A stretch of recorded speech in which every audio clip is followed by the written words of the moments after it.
CM ವಿರುದ್ಧ ಮೂಡ ಹಗರಣ, ಮೂಡದ ಮಾಜಿ ಆಯುಕ್ತ ನಟೇಶ್ ಅವರಿಗೆ ಹೈಕೋರ್ಟ್ ರಿಲೀಫ್ ಕೊಟ್ಟಿದೆ. ಅದೇ ರೀತಿ ಸಮನ್ಸ್ ಜಾರಿ ಮಾಡಿದ ಅವರು ಹೈಕೋರ್ಟ್ ಮೆಟ್ಲೇರಿದ್ರು. ಸಂಬಂಧಪಟ್ಟ ಚಂದ್ರಗೌಡ ಅವರ ಪೀಠ ಆದೇಶ ನೀಡಿದೆ. ಅದೇ ರೀತಿ ಸಿಎಂ ಪತ್ನಿ ಸಮನ್ಸ್ ಜಾರಿ ಮಾಡಿದೆ. ನಾಳೆ ಬೆಳಿಗ್ಗೆ ಸಿಎಂ ಇಡಿ ಸಮನ್ಸ್ ಜಾರಿ ಕೊಟ್ಟಿತ್ತು ಹೈಕೋರ್ಟು. ಬೈರತಿ ಸುರೇಶ್ಗೂ ಬಿಗ್ ರಿಲೀಫ್ ಕೊಟ್ಟಿದೆ. ಇಡಿ ಸಮನ್ಸ್ ಜಾರಿಗೆ ತಡೆ ಕೊಟ್ಟ ಹೈಕೋರ್ಟ್ ಮುಂದಿನ ಆದೇಶದವರೆಗೂ ವಿಚಾರಣೆಗೆ ತಡೆ ಕೊಟ್ಟಿದೆ.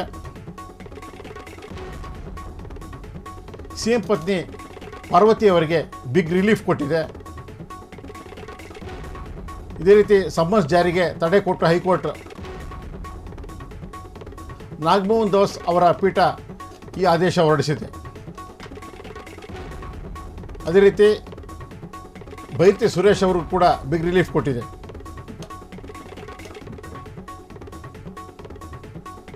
ಇಡಿ ಸಮನ್ಸ್ ಜಾರಿಗೆ ಮುಂದಿನ ಆದೇಶದವರೆಗೂ ವಿಚಾರಣೆಗೆ ತಡೆ ಕೊಟ್ಟಿದೆ. ನಾಳೆ ವಿಚಾರಣೆಗೆ ಹಾಜರಾಗುವಂತೆ ಸಮನ್ಸ್ ಜಾರಿ ಮಾಡಲಾಗಿತ್ತು ಇಡಿ. ಆದರೆ ಹೈಕೋರ್ಟ್ ರಿಲೀಫ್ ಕೊಟ್ಟಿರೋದ್ರಿಂದ ಅವರು ಹಾಜರಾಗ್ತಾ ಇಲ್ಲ.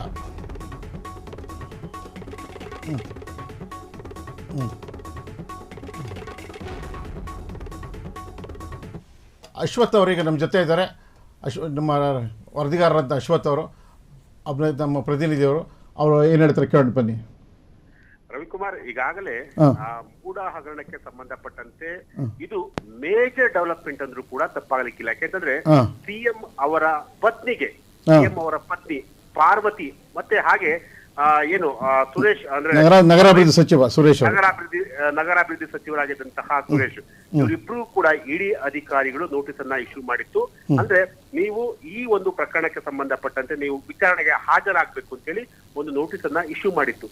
ಆ ನೋಟಿಸ್ ಇಶ್ಯೂ ಮಾಡಿದ ನಂತರ ಎಲ್ಲ ಒಂದ್ ಕಡೆ ಸಿಎಂ ಅವರಿಗೆ ಸಾಕಷ್ಟು ಎಲ್ಲ ಒಂದ್ ಕಡೆ ಒಂದಷ್ಟು ಮುಂದೆ ಏನಾದ್ರೂ ತೊಂದರೆ ಆಗ್ಬಹುದು ಅನ್ನೋ ಒಂದು ಮಟ್ಟಿಗೆ ಅವ್ರಿಗೆ ಕಾಡ್ತಾ ಇತ್ತು. ಅದರಿಂದ ಹೇಗೆ ಬಚಾವ್ ಆಗ್ಬೇಕು ಅನ್ನೋದು ಸಿಎಂ ಸಿದ್ದರಾಮಯ್ಯ ಅವರು ಕೂಡ ಬಹಳ ಪ್ಲಾನ್ ಕೂಡ ಮಾಡ್ತಾ ಇದ್ರು. ಸೊ ಇಮಿಡಿಯೇಟ್ಲಿ ಏನ್ ಮಾಡಿದ್ರು ಅಂತಂದ್ರೆ ಸಿಎಂ ಸಿದ್ದರಾಮಯ್ಯ ಅವರು ಹೈಕೋರ್ಟ್ ಮೊರೆಗೆ ಹೋದ್ರು. ಹೈಕೋರ್ಟ್ ಮೊರೆ ಹೋದ ನಂತರ ಹೈಕೋರ್ಟ್ ಇವತ್ತು ಆ ಒಂದು ಕೇಸನ್ನ ಅಂದ್ರೆ ಅವ್ರಿಗೆ ನೋಟಿಸ್ ಅನ್ನ ಕೊಟ್ಟಂತಹ ಒಂದು ವಿಚಾರ ಏನಿಲ್ಲ, ಆ ಒಂದು ವಿಚಾರಕ್ಕೆ ಸಂಬಂಧಪಟ್ಟಂತೆ ತಾತ್ಕಾಲಿಕವಾಗಿ ಈಗ ತಡೆಯನ್ನ ಕೊಟ್ಟಿರುವಂತದ್ದು. ಎಲ್ಲೋ ಒಂದ್ ಕಡೆ ಇದು ಬೈರತಿ ಸುರೇಶ್ ಹಾಗೂ ಸಿಎಂ ಪತ್ನಿ ಪಾರ್ವತಿ ಅವರಿಗೆ ಒಂದು ಬಿಗ್ ರಿಲೀಫ್ ಅಂತ ಹೇಳ್ಬೋದು. ನ್ಯಾಯಮೂರ್ತಿಗಳಾದಂತಹ ನಾಗಪ್ರಸನ್ನ ಅವರ ಒಂದು ಪೀಠ ಈ ಒಂದು ಆದೇಶವನ್ನ ಕೊಟ್ಟಿರುವಂತದ್ದು. ಅಂದ್ರೆ ಎಲ್ಲ ಒಂದ್ ಕಡೆ ಮೂಡ ಹಗರಣ ರಾಜ್ಯದಲ್ಲಿ ಸಾಕಷ್ಟು ಸಂಚಲನವನ್ನ ಸೃಷ್ಟಿ ಮಾಡಿಸಿದಂತಹ ಒಂದು ಪ್ರಕರಣ, ಅದರಲ್ಲೂ ಸಿಎಂ ಸಿದ್ದರಾಮಯ್ಯ ಅವರಿಗೆ ಸಾಕಷ್ಟು ತಲೆನೋವಾಗಿದ್ದಂತಹ ಒಂದು ಪ್ರಕರಣ. ಈ ಒಂದು ಪ್ರಕರಣದಿಂದ ಹೇಗಾದ್ರೂ ಮಾಡಿ ಸಿಎಂ ಸಿದ್ದರಾಮಯ್ಯ ಮತ್ತೆ ಅವರ ಕುಟುಂಬವನ್ನ ಕಟ್ಟಿ ಹಾಕ್ಬೇಕು ಅಂತೇಳಿ ವಿರೋಧ ಪಕ್ಷದವರು ಸಾಕಷ್ಟು ಸ್ಟ್ರಾಟಜಿಯನ್ನ ಕೂಡ ಮಾಡಿದ್ರು. ಜೊತೆಗೆ ಈ ಒಂದು ದೂರನ್ನ ಏನು ಸಾಯಿ ಕೃಷ್ಣ ಅವರು ಈ ಒಂದು ದೂರನ್ನ ಕೊಟ್ಟಿದ್ರು. ಸೊ ಈ ಒಂದು ದೂರಿನ ಆಧಾರದ ಮೇಲೆ ತನಿಖೆ ಕೂಡ ನಡೀತಾ ಇತ್ತು. ಜೊತೆಗೆ ಇಡಿ ಅಧಿಕಾರಿಗಳು ತನಿಖೆಯನ್ನ ಮಾಡ್ತಾ ಇದ್ರು. ಜೊತೆಗೆ ಲೋಕಾಯುಕ್ತ ಅಧಿಕಾರಿಗಳು ಕೂಡ ತನಿಖೆಯನ್ನ ಮಾಡ್ತಾ ಇದ್ರು. ಮೊನ್ನೆ ಅಷ್ಟೇ ಲೋಕಾಯುಕ್ತ ಅಧಿಕಾರಿಗಳು ಈ ಒಂದು ಪ್ರಕರಣಕ್ಕೆ ಸಂಬಂಧಪಟ್ಟಂತೆ ಸಿದ್ದರಾಮಯ್ಯ ಅವರಿಗೆ ಕ್ಲೀನ್ ಚೀಟ್ ಅನ್ನ ಕೂಡ ಕೊಟ್ಟಿದ್ರು. ಆದ್ರೆ ಕ್ಲೀನ್ ಚೀಟ್ ಸಿಕ್ಕ ನಂತರ ಇವತ್ತು ಇಡಿ ಅಧಿಕಾರಿಗಳು ಅವರಿಗೆ ಒಂದು ನೋಟಿಸ್ ಅನ್ನ ಇಶ್ಯೂ ಮಾಡಿತ್ತು. ಅವರ ಪತ್ನಿ ಮತ್ತೆ ಬೈರತಿ ಸುರೇಶ್ ಅವರಿಗೆ ಒಂದು ನೋಟಿಸ್ ಅನ್ನ ಇಶ್ಯೂ ಮಾಡಿತ್ತು.